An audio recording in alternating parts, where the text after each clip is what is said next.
स्कंद 10वा अध्याय 4. कंसाच्या हातातून सुटून योगमायेचे आकाशात जाऊन भविष्य कथन. श्रीशुक म्हणतात, परीक्षिता, जेव्हा वसुदेव परत आले तेव्हा नगराच्या बाहेरील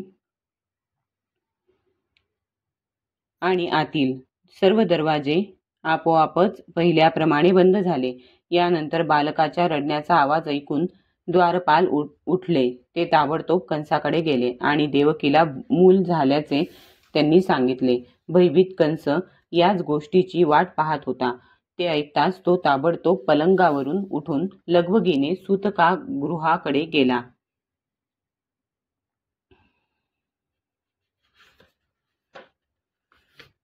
हा आपल्या काळाचाच जन्म आहे असे समजून तो व्याकुळ झाला होता आणि यामुळे केस विस्कटलेल्या अवस्थेतच तो अडखळत चालला होता.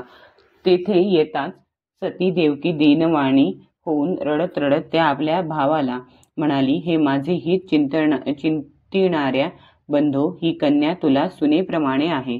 शिवाय स्त्रीला मारणे मुळीच योग्य नाही. हे बंधो, तू माझ्या पुष्कळ अग्नी समान तेजस्वी बालकांना दैववशात मारले आहेसच. निदान आता ही कन्या तरी मला दे. हे राजा, माझी अनेक मुले मारल्यामुळे दुःखी झालेली मी तुझी बिचारी धाकटी बहीण आहे.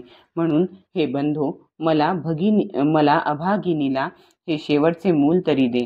श्रीशुक म्हणतात, मुलीला कवटाळून देवकीने अत्यंत दीनपणे रडत रडत अशी याचना केली. परंतु दुष्ट कंसाने तिला अपशब्द बोलून तिच्या हातातून ती मुलगी हिसकावून घेतली. आपल्या त्या नवजात भाचीचे पाय पकडून कंसाने तिला जोराने एका खडकावर आपटले.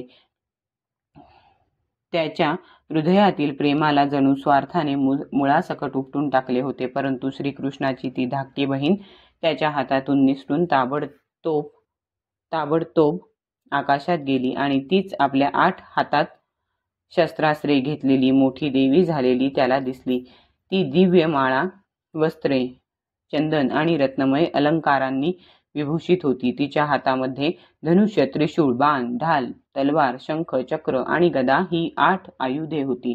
सिद्ध, चारण, गंधर्व, अप्सरा, किन्नर आणि नाग पुष्कळ अशा भेटवस्तू तिला अर्पण करून तिची स्तुती करीत होते. देवी कंसाला म्हणाली, अरे मूर्खा, मला मारून तुला काय मिळणार आहे? तुझ्या मागील जन्मातील शत्रू तुला मारण्यासाठी दुसऱ्या ठिकाणी कोठेतरी जन्माला आला आहे. आता तू निर्दोष बालकांची विनाकारण हत्या करू नकोस.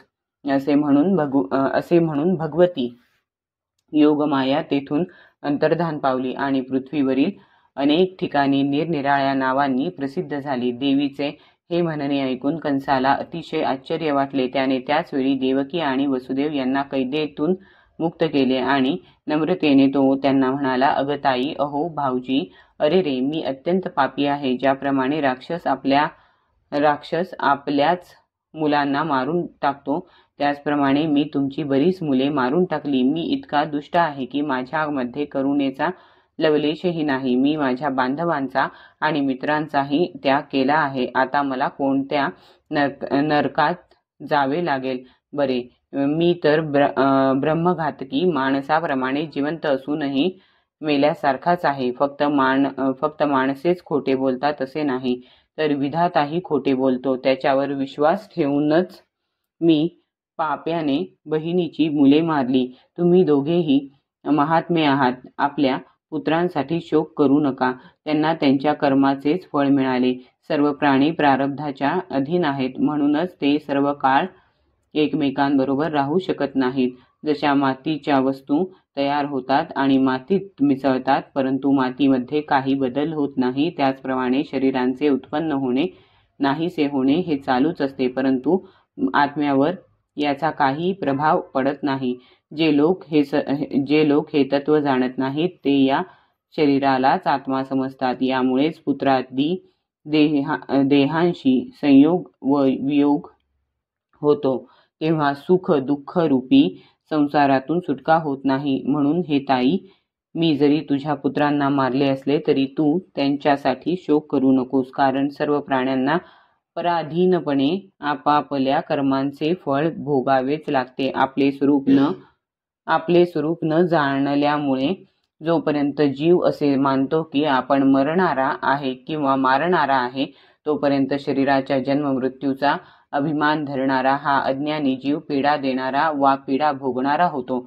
माझ्या या दुष्टतेला तुम्ही दोघांनी क्षमा करावी, कारण तुम्ही सज्जन असून दिनांचे रक्षण करणारे आहात. असे म्हणून कंसाने देवकी वसुदेवांचे पाय धरले. त्यावेळी त्याच्या डोळ्यांतून अश्रू वाहत होते. यानंतर त्याने योगमायेच्या वचनावर विश्वास ठेवून स्वतःच्या सौजन्याने देवकी आणि वसुदेव यांना कैदेतून सोडून दिले. कंसाला पश्चाताप झालेला पाहून देवकीने त्याला क्षमा केली. तिचा राग मावळला. त्याच वेळी वसुदेव हसून त्याला म्हणाले, हे कंसा, तू म्हणतोस ते खरे आहे. अज्ञानामुळे जीव शरीर इत्यादींना मी असे समजतो. हे कंसा, तू म्हणतोस ते खरे आहे. अज्ञानामुळे जीव शरीर इत्यादींना मी असे समजतो. यामुळेच परभाव निर्माण होतो आणि अशी भेददृष्टी झाल्यानेच शोक, हर्ष, भय, द्वेष, लोभ, मोह आणि मदाने शोक आंधळे होतात आणि सर्वांना प्रेरणा देणारे भगवंतच एका वस्तूने दुसऱ्या वस्तूचा परस्पर नाश करीत आहेत याचे त्यांना भान राहत नाही. श्री शुक म्हणतात, अशा प्रकारे जेव्हा प्रसन्न होऊन निष्कपट भावाने वसुदेव आणि देवकी कंसाशी बोलले, तेव्हा त्यांची अनुमती घेऊन तो आपल्या महालाकडे निघून गेला. ती रात्र उलटून गेल्यावर कंसाने आपल्या मंत्र्यांना बोलावले आणि योगमायेने जे सांगितले होते ते सर्व त्यांना कथन केले. कंसाचे मंत्री फारसे शहाणे नव्हते. दैत्य असल्यामुळे स्वभावातच ते देवांचा द्वेष करीत. आपल्या स्वामींचे म्हणणे ऐकल्यावर ते देवशत्रू कंसाला म्हणाले, भोजराज, असे असेल तर आम्ही आजच शहरे, गावे, गवळ्यांच्या वस्त्या इत्यादी ठिकाणी जेवढी लहान मुले असतील मग ती 10 दिवसांच्या आतील किंवा बाहेरची असोत, सर्व आजच मारून टाकतो. रणांगणाला भिणारे देवगण युद्धाची तयारी करूनही काय करणार आहेत? ते तर आपल्या धनुष्याचा टणत्कार ऐकूनच नेहमी घाबरलेले असतात. जेव्हा आपण त्यांच्यावर बाणवर्षाव करून त्यांना घायाळ करता, तेव्हा आपल्या प्राणांचे रक्षण करण्यासाठी युद्धभूमी सोडून देव पळू लागतात. काही देव तर आपली शस्त्रास्त्रे जमिनीवर टाकून हात जोडून दीनपणा प्रगट करू लागतात, तर काही जण शेंड्या सोडून व कासोटे फेडून आपल्याला शरण येतात आणि म्हणतात, आम्ही भयभीत झालो आहोत, आमचे रक्षण करा. जे शत्रू शस्त्रास्त्र प्रयोग विसरले आहेत, त्यांचे रथ मोडून पडले आहेत, जे भयभीत झाले आहेत, जे लोक युद्ध सोडून विमनस्क स्थितीत आहेत, ज्यांची धनुष्ये मोडली आहेत किंवा ज्यांनी युद्धाकडे पाठ फिरविली आहे, अशांना आपण मारीत नाही. जिथे भांडण तंटा नसेल तेथेच देवांचे शौर्य, रणभूमीच्या बाहेरच ते फुशारकी मारतात. ते तसेच एकांतवासात राहणारा विष्णू, वनवासी शंकर, अल्प सामर्थ्य असणारा इंद्र आणि तपस्वी ब्रह्मदेव यांच्यापासून आपल्याला काय भय असणार आहे? आमचे मत असे आहे की असे असले तरी देवांची उपेक्षा करता कामा नये, कारण ते आपले शत्रू आहेत. म्हणून त्यांचे मूळच उखडून टाकण्यासाठी आपण आमच्यासारख्या विश्वासपात्र सेवकांची नेमणूक करावी. जेव्हा शरीरात रोग उत्पन्न होतो आणि त्याची उपेक्षा केल्यामुळे आपले मूळ घट्ट करतो आणि मग असाध्य होतो, किंवा इंद्रियांची उपेक्षा केल्यावर त्यांचे नियंत्रण करणे कठीण होते, त्याप्रमाणे जर शत्रूची आधी उपेक्षा केली तर तो आपले सामर्थ्य वाढवितो आणि मग त्याचा पराभव करणे अवघड होऊन बसते. देवांचा आधार विष्णू आहे आणि जिथे सनातन धर्म आहे तिथे तो राहतो. वेद, गाय, ब्राह्मण, तपश्चर्या आणि ज्यामध्ये दक्षिणा दिली जाते ते यज्ञ ही सनातन धर्माची मुळे होत. म्हणून हे भोजराज, वेदवेत्ते, ब्राह्मण, तपस्वी, याज्ञिक आणि यज्ञासाठी तूप इत्यादी हविद्रव्य देणाऱ्या गायींचा आम्ही संपूर्ण निपात करू. ब्राह्मण, गायी, वेद, तपश्चर्या, सत्य, इंद्रिय दमन, मनोनिग्रह, श्रद्धा, दया, सहनशीलता आणि यज्ञ ही विष्णूची शरीरे आहेत. तो विष्णू सर्व देवांचा स्वामी आणि असुरांचा द्वेष करणारा आहे, परंतु तो कुठेतरी गुहेत लपून राहतो. महादेव, ब्रह्मदेव आणि सर्व देवतांचे मूळ तोच आहे. सर्व ऋषींना मारून टाकणे हाच त्याला मारण्याचा उपाय आहे.